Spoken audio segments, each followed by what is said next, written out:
imeanza sasa kuwa mzito. Kwa maana hata kila mtoto wameniepa. Hata ni kwa vile najikaza.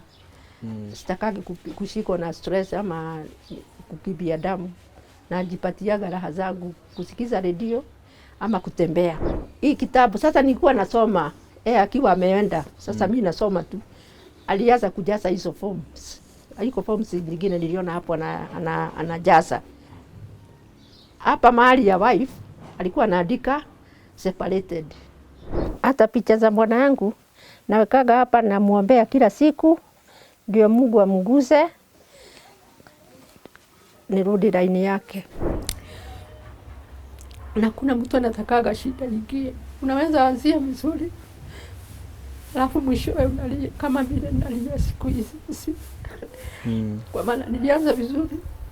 Pia tu nilikuwa supervisor. Na waleo mimi ndio sasa niko hapa.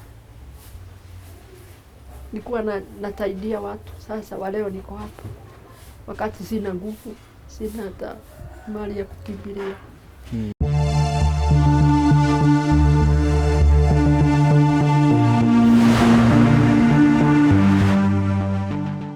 After 32 years in marriage, Lydia Kafura thought that it would be pure bliss for her and her spouse. More than 8 years ago, shock dawned on her when her husband abandoned her and her 7 kids for reasons she says she does not understand to date. Join me, Kevin Phillips Momanyi, for today's episode of My Story, and this is her story. Majina yangu ni Lydia Kafura Njoroge, na niko na watoto 8. Lakini mmoja ameaga. Wamebaki 7. Naishi hapa Kasarani Hunters. Na mali nakaa ni kukomboa, nimekomboa. Na una wajukuu? Wajukuu niko nao 14. Na pengine umeishi huko Hunters kwa muda gani sasa? Hapa Hunters, wakati nilikuja hapa bwana yangu alinifuata. Wakati alinifuata akaja, kwa maana watoto aliniletea huko. Sasa huku Hunters, wakati aliniletea watoto wakiwa watoto 6, akawatoa kwa boma. Akawalete bila nguo, bila anything. Sasa hapa Hunters nimekaa miaka 18. Na nimewasomesea hapa kwa hii primary ya Mulema. Na wamesoma hata nimewapeleka secondary. Sasa bwana wakati alinifuatia hapa ndio akaanza kuhubiri, tukawa watu wa kanisa. Na alikuwa pastor wa kanisa, alikuwa inaitwa Power of Calvary hapa Hunter Stage. Wakati sasa alikuwa pastor na watoto walikuwa wanaendelea tu kusoma. Tukaendelea hivyo, mtoto wangu wakaenda, wale walikuwa wameenda secondary wakamaliza. Ndio ule wa mwisho wakati alimaliza nikaamua aende akasomee nyumbani, kwa maana hatakuwa na income kubwa. Mzee wangu ndio alikuja akapata kazi PMC. Kule pharmaceutical. Sasa hapo kutoka hapo nikaenda nyumbani, kwa maana kule nyumbani Mboma ilikuwa nimekuwa already nimepangilia, kwa maana nilikuwa nafanya kazi na Del Monte. Wakati nilioleka na huyu bwana yangu 1981. Sasa huko tulikuwa tumejipanga. Shamba nilikuwa nimepanda, tulikuwa tumepanda kila kitu. Sasa wakati nilirudi huko niliendelea tu na maisha. Kijana yangu akasoma form 1 mpaka akamaliza huko nyumbani. Unfortunately akiwa form 2 ndio sasa nilirudi, ndio sasa mkuma wangu sasa wakati nilienda akaanza kuhubiri huko kwa hiyo church, akafanyio pastor. Na sasa alikuwa anaendelea na kama reverend alikuwa hapo, na wote watu wa kanisa tulikuwa tunashikiliana vizuri. Unfortunately ndio ikakuja sasa. Akawa huyu mzee akuji nyumbani hata atusaidii chochote. Isipokuwa kule nyumbani kulikuwa na shughuli mingi sana ya kupata pesa. Nilikuwa nafanya effort. Huyu kijana yangu anasoma. Wakati huo walikuwa huyo kijana wa 94. Ndio sasa alikuwa anasomea huko. Mzee na yeye alikuwa huku. Sasa mwisho Ndio mzee sasa akikuja, hakuwa anakuja nyumbani, akamaliza miaka 2 bila kukuja. Lakini kuwa anakuja kumsalimia. Akiwa huku Nairobi. Akiwa huku sasa. Akiwa pastor. Akiwa pastor sasa. Akiwa pastor na anafanya kazi pale PMC bado. Hata alikuwa anahubiri kwa train sana. Sasa nyumaye ndio sasa kikuja anaanza vita nyumbani. Nikaja nikaeleza na hiyo vita kwa Reverend. Alikuwa anaitwa Mr. Bada. Nikaeleza hiyo shida, wakaniambia labda mimi nataka huyu pastor adimotiwe. Na huyu Reverend akaniambia anasoeva mimi siwezi ondoa pastor wangu kwa sababu yako. Kwa hivyo ujue vile utajipanga na mimi nibaki na pastor wangu. Ndio sasa hiyo vita sasa ikaendelea. Alikuwa anakupiga? Alikuwa sasa mimi kiwango nifike sasa kukuja kwa church. Ilikuwa imezidi. Imekuwa imezidi kwa maana nilikuwa nimevumilia hii mambo na ficha, hata nyumbani na ficha, kwa maana sisi ndio tunahubiria wale wengine. Siku anataka wale watu wale nahubiria alafu waone sasa mimi ndio na hiyo shughuli. Wakina mama nilikuwa nawafundisha jinsi ya kuishi kwa nyumba. Sasa mimi nilikuwa navumilia hii mambo, nilikuwa naficha sana, nikaamua nikuje kwa wazee wa kanisa ndio tusungumuze hiyo mambo. Unfortunately uko kwa church ndio alikuwa amepata mrembo ule ataoa. Uko kwa church. Kwa kanisa Kwa kanisa. Mahali alikuwa anahubiri. Hiyo sasa kanisa ndio alikuwa anahubiri. Sasa mimi nikikuja nilikuwa nakuja short time, mimi narudi kwa sababu ya nyumbani. Sasa wakati ule ilisidi, mzee akikuja hata napigio na makanga simu. Uko Thika. Wananiambia ujue mzee wako amekuja. Kwa maana akikuja nipita hata nalala nje. Sasa hiyo sasa watu wa ndugu zake wanachungulia tu, wanasema sasa hii mambo hatujui ni gani.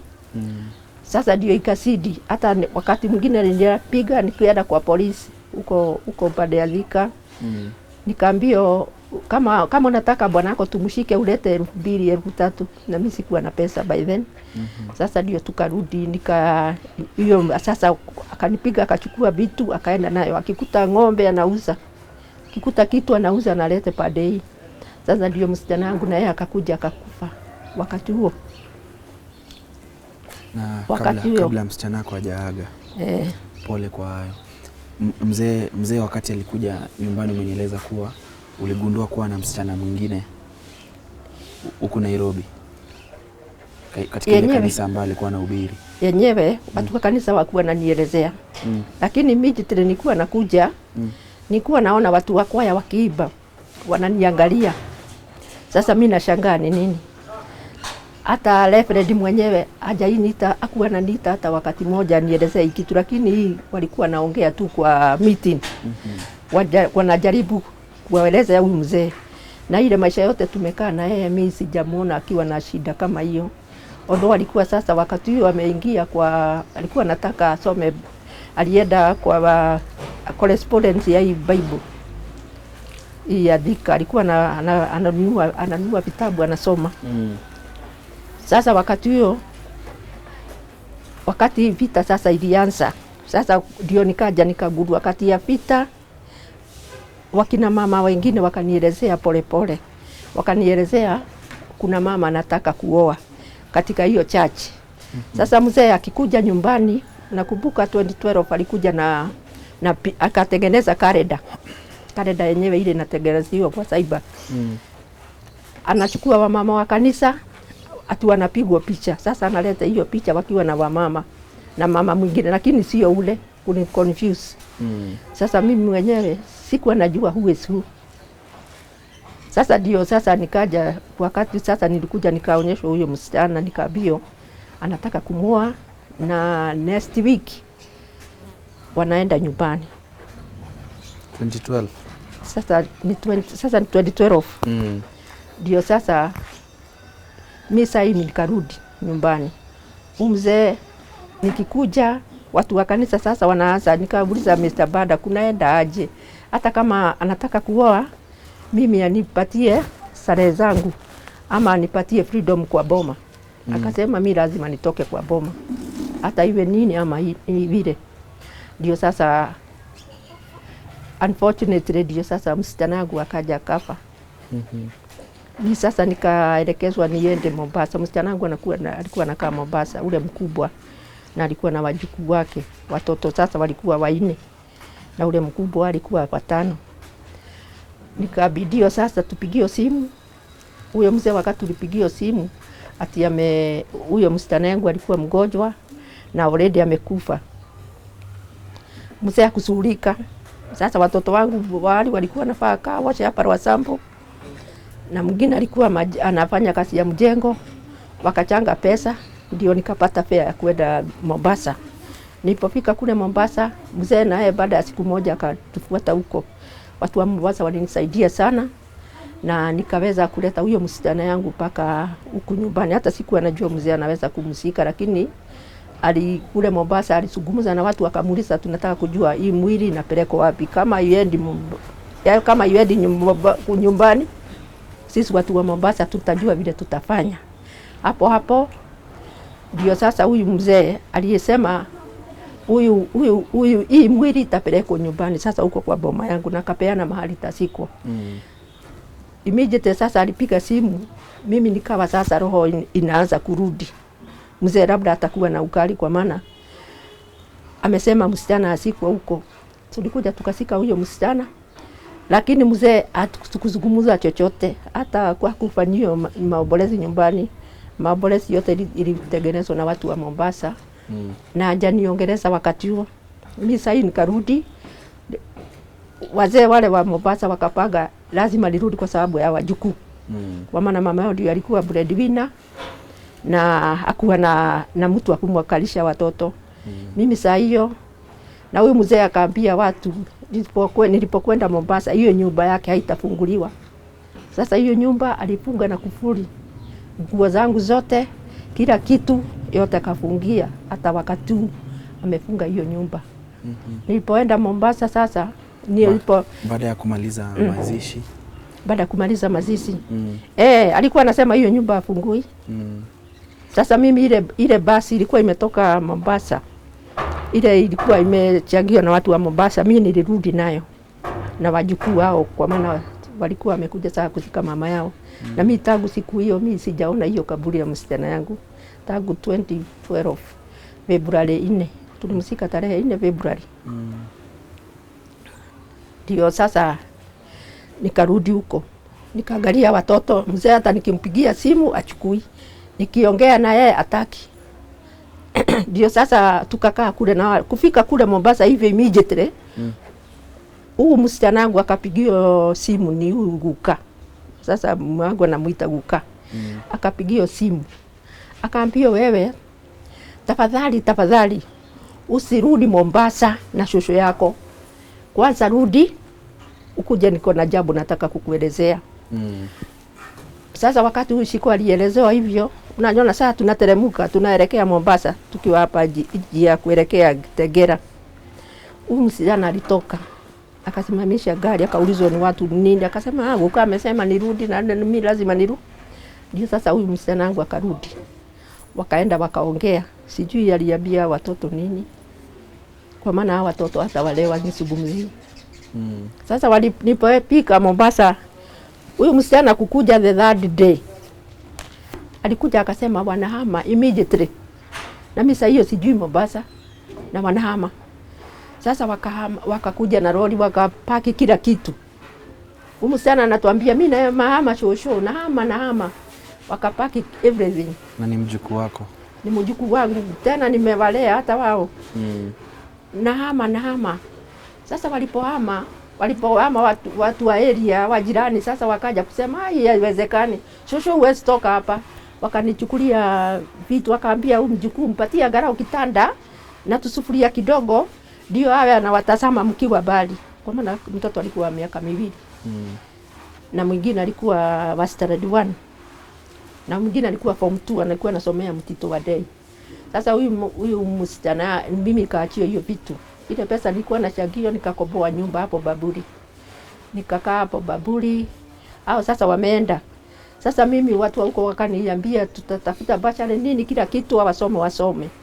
Huyu msichana wangu huyu mjukuu hakuniongelesha. Walienda. Mimi nikaamua sasa niende nijue, nikaenda hapo kwa children's right hapo kuna ito hapo Mombasa. Nikaonyeshwa hiyo building mahali iko, nikaenda ndio nikaenda nikazungumza nao watu, hata waleo niko na hiyo barua.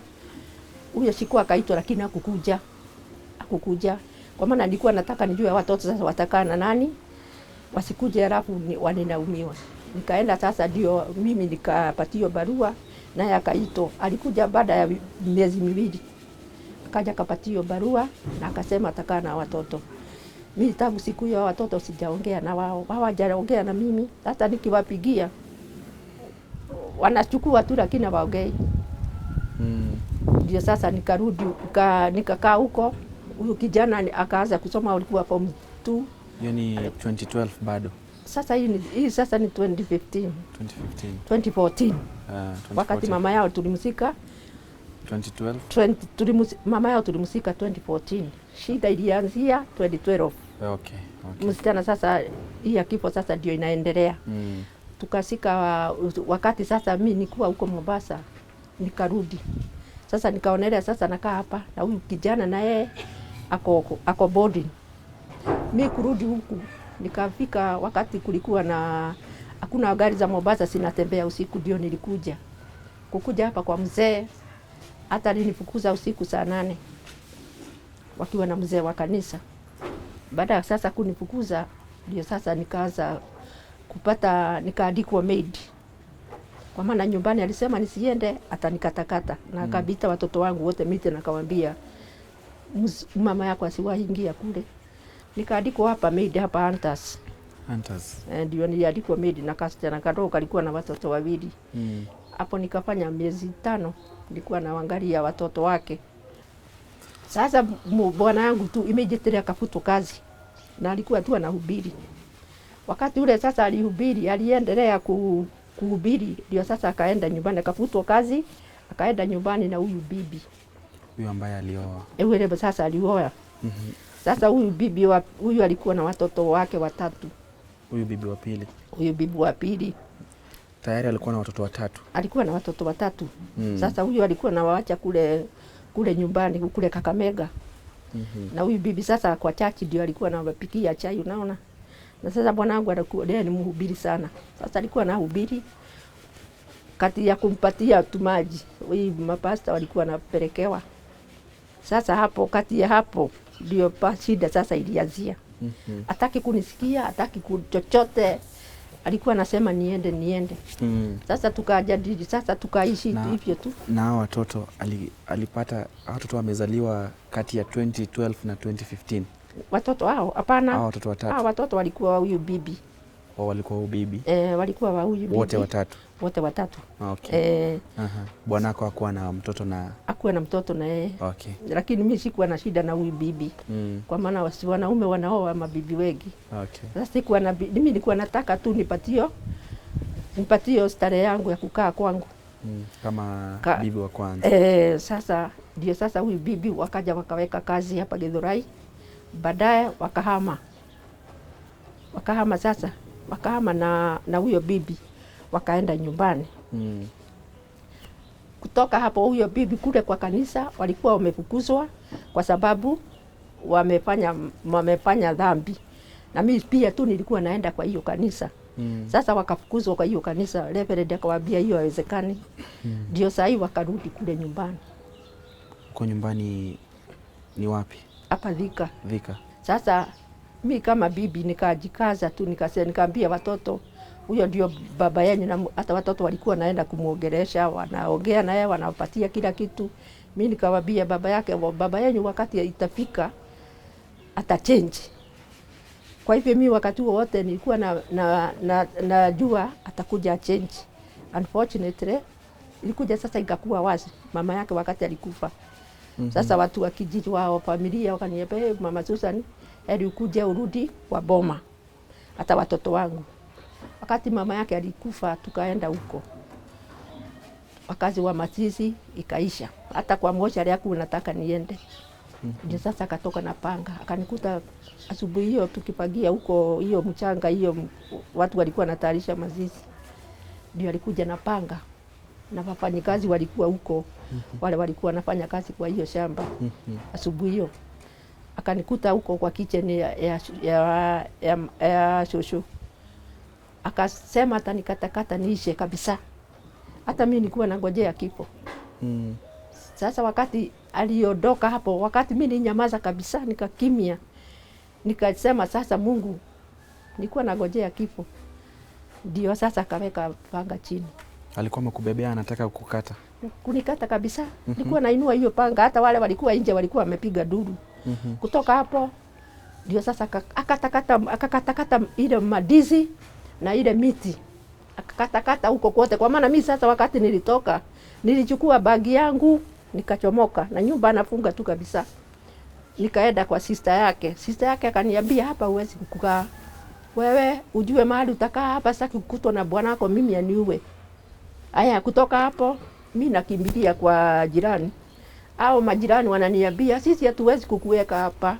Bwana wako ni mkali, atapatia polisi pesa tuje tuchukuli. Ndio sasa tena hiyo kijiji nikaenda nikaajiriwa kama maid hapo Kaguku kwa mama mwingine alikuwa mzee. Nikaenda huko sasa nikaanza kumuosha, kumpikia, kwa maana alikuwa mama rafiki yangu kitambo.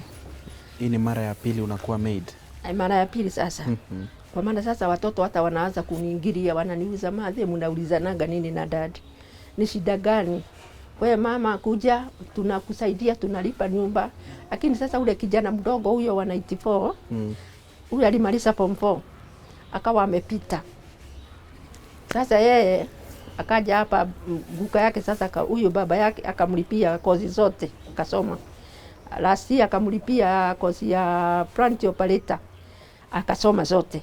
Lakini alikuwa anauliza maswali, wewe mbona kunakuwa hivi, dadi kwa nini yako hivi? Sasa wakati ule wa mwisho huyo mkijana sasa akaja sasa kufikia mahali ya kuniuliza maswali. Sasa mimi singerudi nyumbani.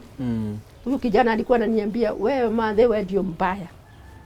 Naona wewe madhe na dadi ndio wanibaya. Kwa hivyo mimi hata ukirudi huku mimi ujue vile utaishi. Mimi hapa sitaki wewe ukae hapa. Huyo kijana mdogo. Aya, last born. Sasa huyo kijana akawa naye sasa ameshikwa na ile breakage ya familia. Sasa already mimi nijua sasa hiyo ndio imemshika. Na hawa wengine sasa wakaanza kuepuka. Kila mtu sasa hataki kugusiana na uhusiano wa mimi na baba yake. Ndio sasa huyu kijana sasa mimi nikaandikwa maid sasa huko nyumbani. Nikasema nitaenda huko nyumbani hapo Kiradhani nikoboe nyumba, niwe nafanya biashara hapo kwa hiyo kambi. Kwa maana ilikuwa shameful mzee kama mimi kurudi kwa Murang'a. Naona? Ilikuwa shameful kurudi huko. Sasa nikaona nikikaa hapo karibu, nikaenda nikalipa nyumba kila kitu. Hapo kulipa hiyo nyumba nilipokuja akasema hapo akiniona atanikatakata na ataniua na sitakaa hapo. Sasa mimi sasa nikaelekea Nairobi mara ya pili. Kati sasa nilikuja nikaelezea msichana yangu vile mambo ilivyo, akaniambia mama usisubuke, tutakukombolea nyumba. Aya, wakati walinikombolea nyumba huyu msichana sasa akaniwachia watoto wake ndio alikuwa anatulisha. Sasa na yeye akafika mahali amechoka. Na mimi sasa hiyo nilikuwa nauza nguo.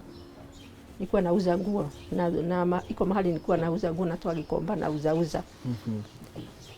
Sasa ndio sasa tukaenda, wazazi wangu sasa wakaniambia tunataka tujue hali hii vile ilivyo. Mzee akasema hawezi ongea na sisi hata dakika moja na hataki kusikia. Sasa alienda ka withdraw shares zote zile tulikuwa tumeweka kwa Kenya Airways. Shares zote tulikuwa tunaweka kwa Kakusi wakati huo, shares wakati zilikuwa zinanunuliwa. Kwa shamba akauza kila kitu. Hiyo miti yote tulikuwa tumepangia na yeye. Ndio sasa akasema hataki hata mtoto huko. Hataki hata mtu.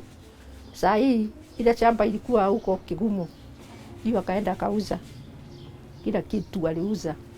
Baada ya mimi kukaa huko kwa hiyo boma, huyo mama walikuwa na yeye. Akaweka duka, sasa kuna duka hapo Kiradhani. hiyo hapo Kiradhani. Huyu ambaye alioa sasa wako hapo Kiradhani hadi sasa hivi tunavyozungumza. Sasa unajua mimi siwekagi fikira kwao. Lakini nilisikia huyo mama naye pia alienda. Nasikia sasa mzee ako hapo. Ndio sasa ikakuja watoto wangu hivi Disemba ndio wakasema wataenda kumtembelea live bila kuongea na simu. Hii Disemba ya mwaka uliopita. Hii tulikuwa nayo. Last month.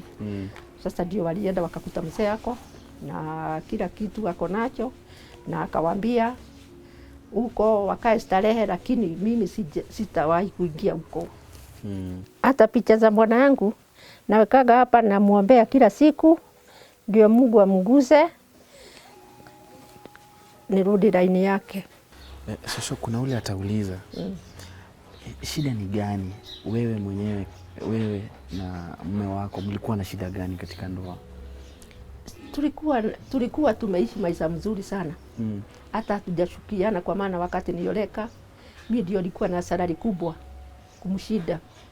Na wakati sasa tulionana, tukaenda nyumbani, tukafanya kazi, tukajenga, hata kwa wakuwa na nyumba lakini tulijenga cube.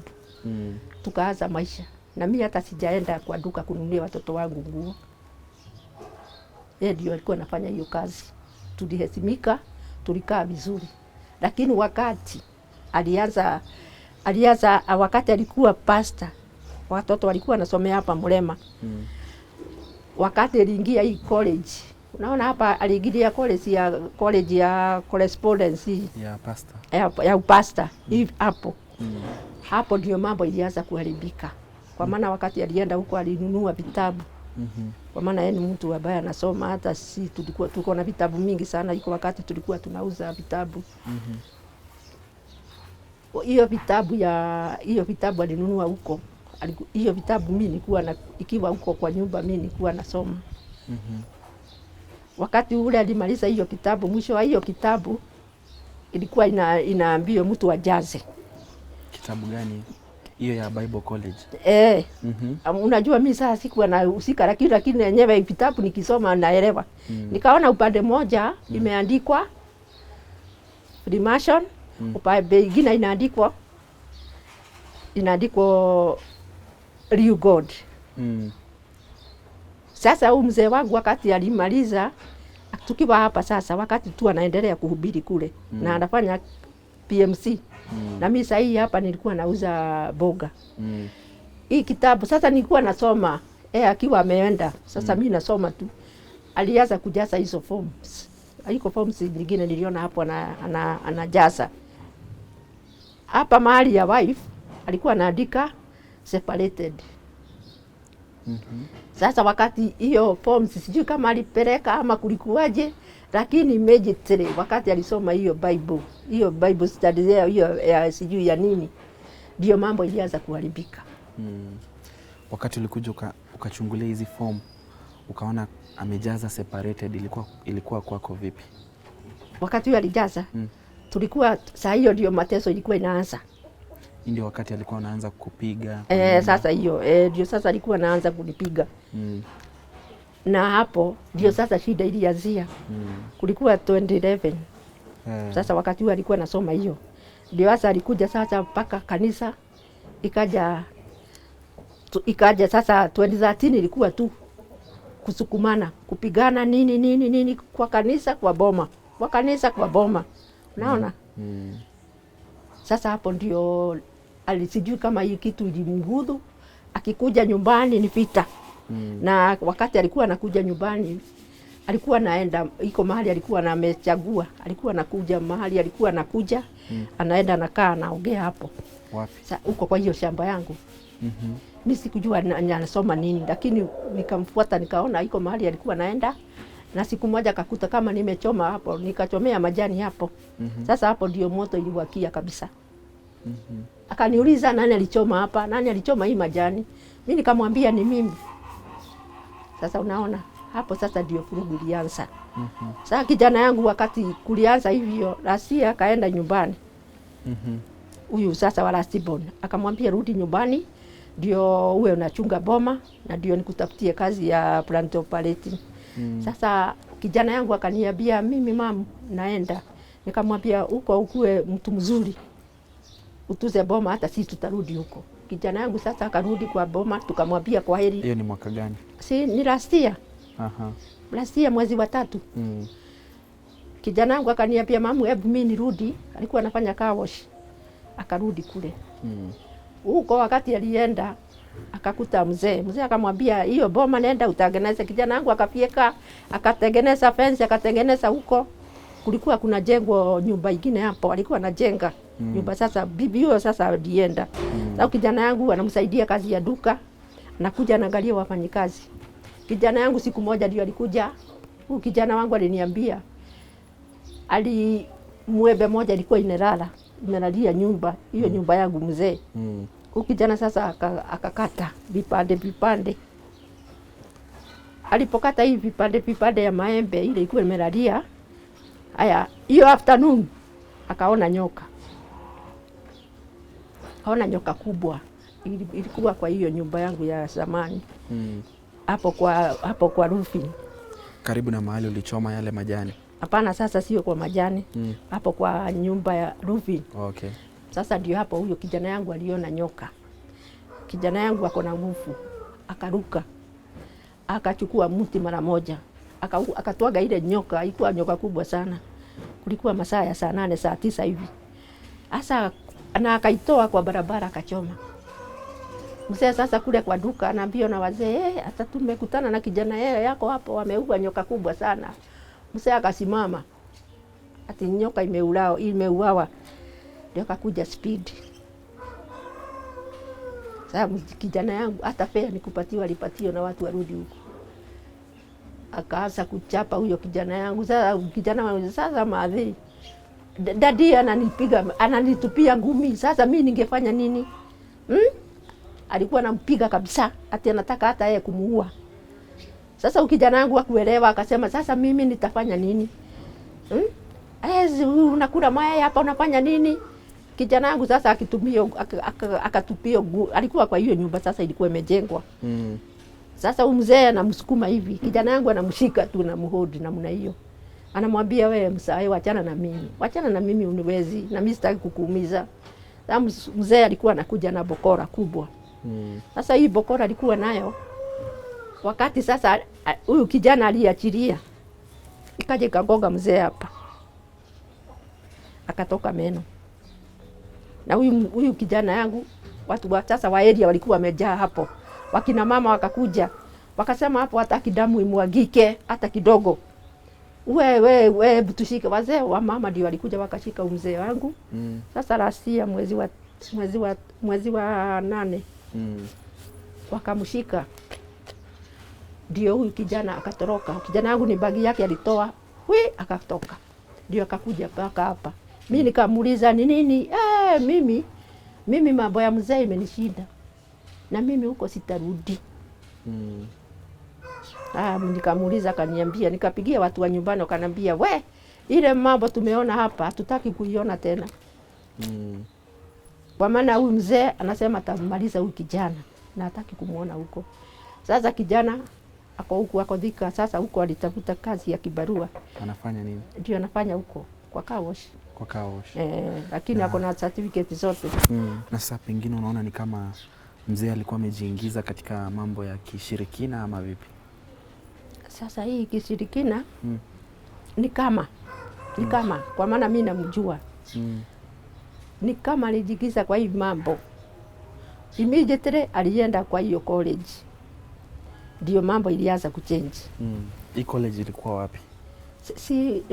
Alikuwa anasoma na nini? Unajua sasa hiyo akukua na ni expert sana na nini na internet. Sasa hiyo hata online. Alikuwa anasoma na online, na kabla online kuje alikuwa anatumia kuandika kutuma ya mail nini. Sasa hiyo ni expert sana. Sasa ni kama alijigiza kwa hiyo mambo. Hata sasa hivi watoto walienda huko sikukuu. Walikwenda 12 December. Ilikuwako. Wajukuu walikuwa niambia wakati tulienda huko ukali alikuwa naenda kwa hiyo makaburi ya mama yake, alafu anapiga magoti hapo.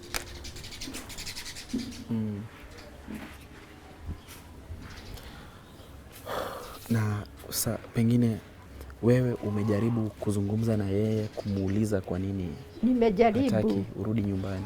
Hata wazee wameketi chini. Sasa wakati alifika wakati wa kuchukua panga, nikaona sasa kuna ngoja kifo. Na kule nyumbani wanajua nilioleka. Kwa hivyo hakuna anyhow. Sasa mali yote ile yote nilikuwa nimeinvest yote iko pande yake. Sasa mimi nikabaki hivyo. Wajukuu hawana mali wa kukaa. Sasa watoto wameanza kunihepa. Hata ule sasa tulikuwa naye hapa. Huyu mwenye hii jana ndio alihama akaniambia anaenda mahali anakaa karibu na kazi. Jana akaenda.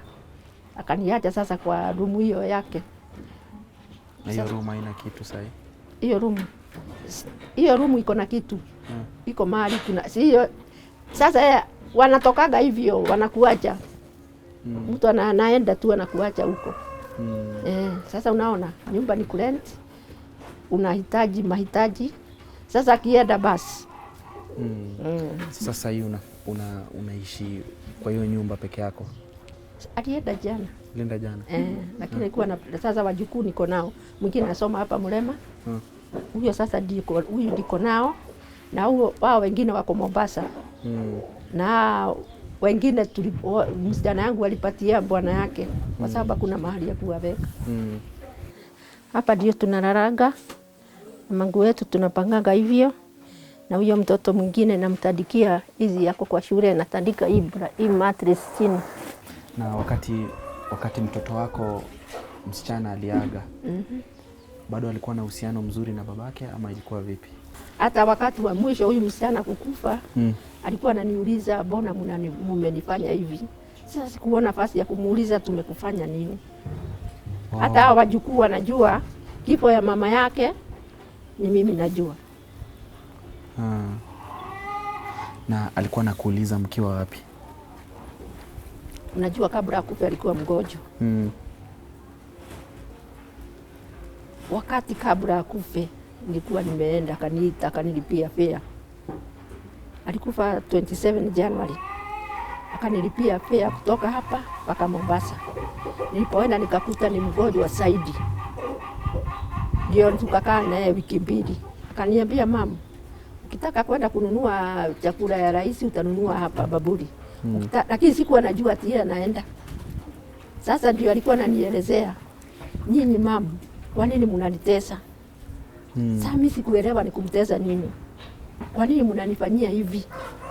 Na kwa maana alikuwa mtu ako na understanding, alikuwa anaongea, ananyamaza. Anaongea, ananyamaza. Kwa maana yeye alikuwa na mahali alikuwa anafanya kazi. Alikuwa mtu werap, unaona? Sasa ndio kuja mimi wakati niliona siwezi kaa huko nirudi kuja huku na yeye mzee sasa ndio anitaki, ndio sasa tulipigiwa simu amekufa. Lakini hukujua kwa nini anakuuliza mbona mnamtesa? Mimi sikumuuliza.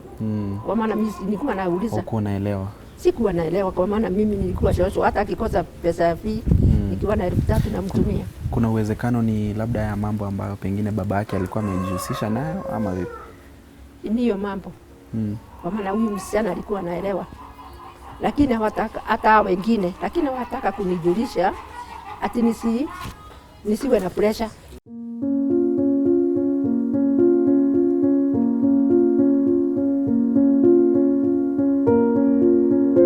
Sasa hii corona wakati tulienda nyumbani, nilienda sasa huko kwetu Murang'a.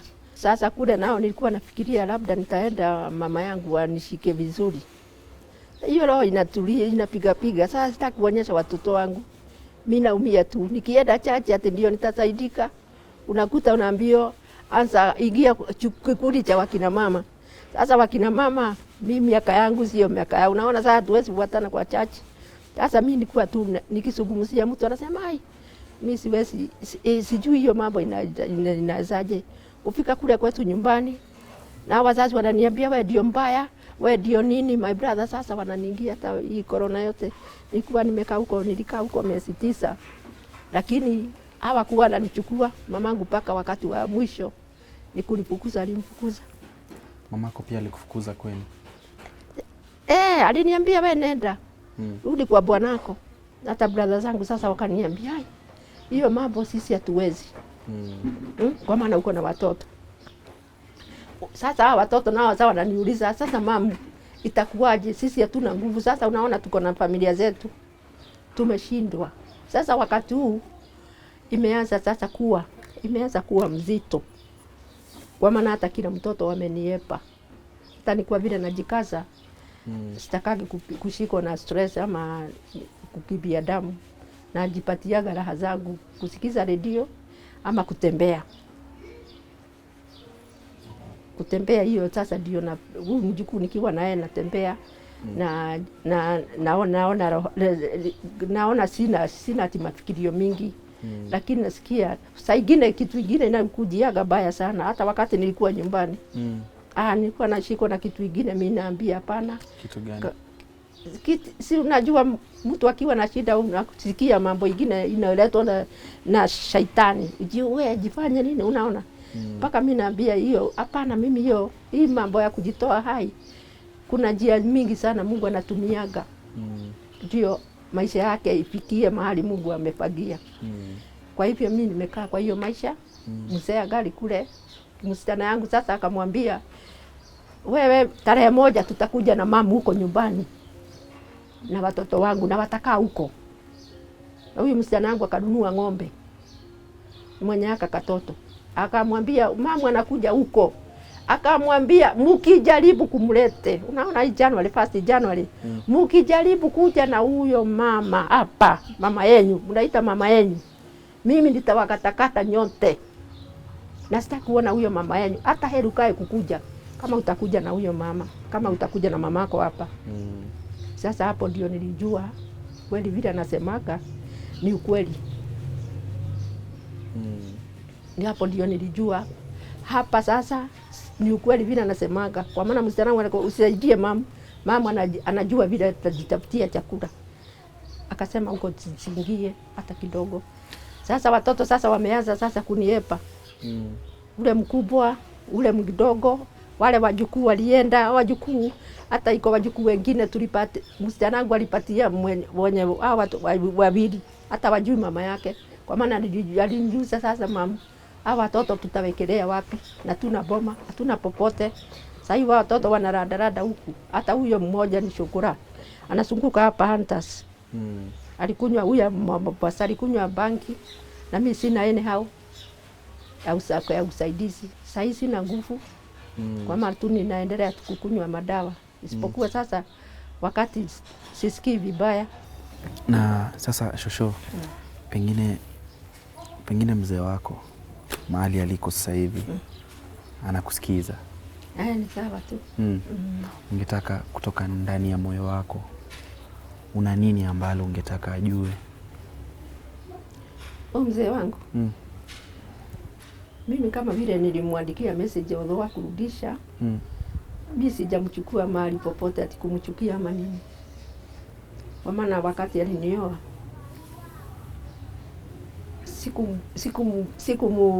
sikumlazimisha ama tukaunganishwa na mtu mwingine.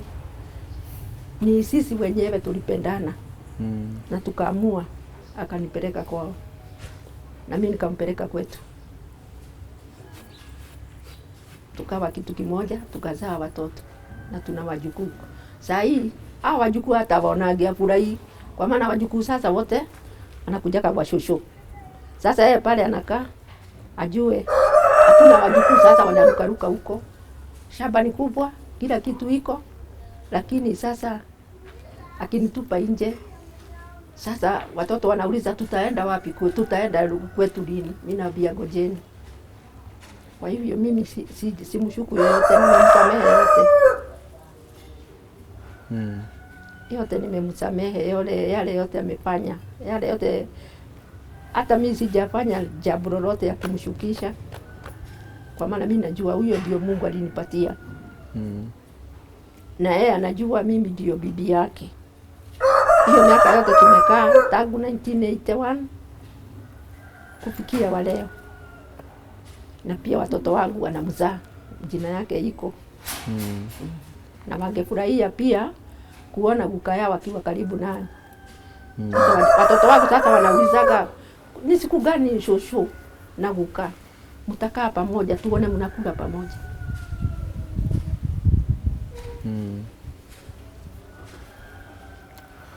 Ungependa kurudi nyumbani? Ungependa kurudi nyumbani kwako ukae naye? Uko nyumbani? Hiyo ni boma yangu. Na huyu mzee ni wangu. Na watoto na wajukuu wote ni familia yangu. Yaani vile nimejiuda kukaa ile maisha ya ulimwengu. Sasa mimi nilikuwa naomba kama naweza, kwa maana ako serious, lakini kama anaweza ongeleshwa. Kama anaweza ongeleshwa na patio ile sheria inapatiliana kwa maana sisi sio pombe. Huko boma yangu sio pombe ama banki. Hii ni vitu tu ya kujitakia mwenyewe, ndio alijitakia. Pengine na jinsi umenieleza amekutishia labda maisha, uogopi? Uogopi labda anaweza akakudhuru? Mambo ya uhai? Unajua mtu akiwa anyhow anaongeaga hii, anaongea hii. Kwa maana ana msimamo. Sasa mimi sina msimamo. Pali popote sasa mimi ningeenda, ningetulia. Mtu kama amechoka akili, amechoka, unatembea hivi, unafanya kazi hii, una nguvu, una chochote. Unaona? Hata kama Mombasa nilipata bwana wa kunioa, mimi ningekaa huko. Unaona? Sasa nyinyi ndio mtanishauri. Kwa maana story yangu si ati ni pombe, sio ati ni kuiba, sio mimi ati ni msherati. Alizo na wazee, shida hii inatokea wapi? Anasema hakuna shida. Na sasa hivi pia hauna mahali pa kwenda? Mimi sina. Sina sasa. Sasa isipokuwa sasa marafiki wale wamenijua hapa zamani. Wao ndio sasa wanakuchunga. Sasa unajua maisha ya mtu ndio anajichunga. Najua huwezi kujifanya wazimu akije usaidiwe. Ama ufanye matambara ama shida zako unaelezea kila mtu. Kabisa. Na watoto wako, pengine pia mtoto wako anaweza akakusikiza jinsi tumeketi hapo nje. Ndio wako. Ungependa kuambia nini pia? Mimi nawapenda sana. Lakini sijui ni nini waliongelea na baada ya mimi kuwashikanisha na baba yao vizuri. Sijui mambo wanaongeaga halafu akanihepa. Hata wana shughuli na mimi. Na mimi sijui mali nikosea. Kwa maana mimi tangu niwe Christian, nimelelewa Christianity. Sasa hapo ndio inanishidaga. Kama unajua wenye kunywa pombe wanasemaga nitaacha. Wenye usherati wanasema nilikuwa nafanya lakini nimeacha. Sasa kuwa hole sasa, hata wakati mwingine naulizaga Christians wanachukuliagwa na nani? Watu ambao wameokoka na wanapitia kwa mashida wanachukuagwa na nani ama wanazungumzia nani? Hiyo shida hata sio yangu peke yangu, wengi sana wako na hii mashida. Hata wanaume wale wako wanateswa na mabibi zao, lakini wameokoka, lakini hakuna mahali wanaweza patia kwa kupeleka shida zao. Unaona, sasa mimi nilikuwa naitwa bibi ya pastor, leo nalia. Leo kijiji haingefanya kitu kabla ya kuja kwetu kuomba kusema nini tuandikie, tuwafanyie nini admin kampeni kifanyio kwetu tu, tata ndio wanakuja. Sasa wa leo mimi nalia. Na pengine kuna yule labda ambaye anapitia ni wengi kama yale ambayo unayapitia? Ni wengi, nimepitia kwa wengi. Si hata nikikuja pale mliona nikiongea na nafanyaga wasichana counseling na hata mabibi. Nakutanaga hata mabibi wa pastor wananiambia nitaharibu charge, nitafanya, nawaambia hapana, kama mimi hata sikubomoa. Na huyo bibi alikuwa anakuja nakaa karibu na mimi na stage ndio hii na kibeti anaweka hapo. Na sikutupa hiyo kibeti niache vita kwa kanisa. Nilitulia kwa maana nilijua dhambi, ule anafanya dhambi ndio anapasa kuhukumiwa, lakini sio kanisa yote. Kwa maana hata maharagwe ikiwa na bili baya hatutupi maharagwe yote. Tunachagua hiyo baya, tunaiondoa. Yale maharagwe mzuri inabaki, si ndio? Kwa hivyo kuna wengi sana wanapitia hii shida yangu. Sasa Shosho, najua mimi nitatoka hapa. pengine niende ambapo naenda. Lakini wewe hujui mahali ambapo utakaa leo. Mimi sijui. Labda kuna yule ambaye anakusikiza sasa hivi. Hebu zungumza naye, mwambie labda anaweza kukupa usaidizi gani.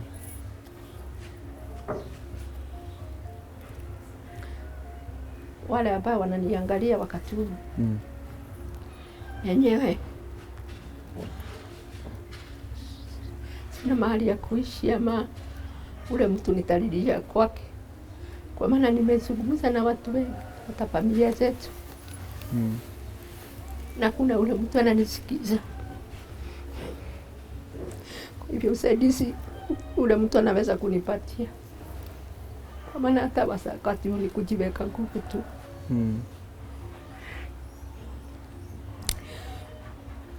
Na kuna mtu anatakaga shida ingie. Unaweza anzia vizuri. Alafu mwishowe unalia kama vile nalia siku hizi. Kwa maana nilianza vizuri. Pia tu nilikuwa supervisor. Na waleo mimi ndio sasa niko hapa.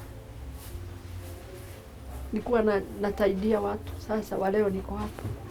Wakati sina nguvu, sina hata mahali ya kukimbilia. Naomba sasa mtu yoyote anaweza kunisaidia na jambo lolote. Angalau mahali pa kukaa. Mahali pa kukaa, kwa maana wajukuu sasa wao niliwachia baba yao walikufa, hawana mahali ya kukuja. Wasichana wake wakioleka wanarudishwa, kwa maana uwezi oa msichana na ako na familia. Inakuwa mzito. Ndio watoto wangu wanirudie. Hivyo naomba wale wote wananiona ama wanasikia nikiongea. Nimekuwa katika ukoko miaka mingi wanafundisha, lakini waleo ndio mimi sasa sina mahali ya kukaa. Na sina chochote. Na watoto wamenikimbia. Na mzee ajue mimi sina ubaya na yeye. Hata huyo bibi yake mimi sina ubaya na yeye. Wazazi wangu wote nimewasamehe yale yote waliniambia. Brother zangu wote nimewasamehe. Hata wakati nilikuja brother wangu akakataa kunipatia fare, nimemsamehe yote. Sasa shosho, pole sana. Pole. Asante, natumai mambo yatakuwa sawa na yatanyooka. Asante.